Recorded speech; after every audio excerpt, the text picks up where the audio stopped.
I just found out that it turns out being a jerk may not actually help you succeed in life. Surprise, surprise. Oh my God. Wait. Did people think that? Yes, so there's actually a common belief, and people prop up figures like Steve Jobs as one example, where they say, he was like really mean and aggressive and dominant, and that's why he's successful. Yes, he didn't maybe have so many friends, but people had to respect him because he was like so tough.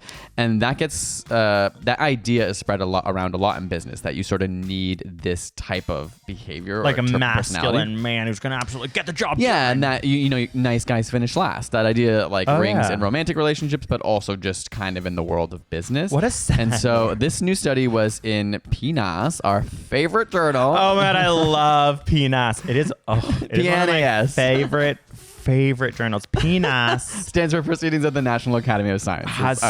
It's always full. It's always rich. It's very robust. It's very erect. Girthy? Some might say girthy with information. The PNAS. Anyway, let me talk about the study. So they basically were looking at the trait of being disagreeable, and that meant to them aggressive, selfish, and manipulative. So they studied hundreds of people. I think it was maybe 670 or something like that.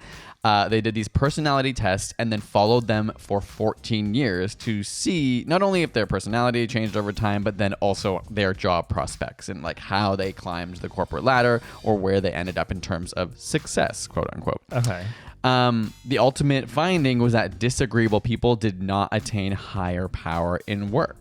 Yes, queen. Pop off, queen. In fact, they found there was no difference between people who were nice and people who were, what was the term that they used? Let's see, generous. So it's like people have this idea that you can be a jerk, you can be tough ass, but really when it comes down to it, you're just not going to make friends from doing that, and you're not going to get anywhere further.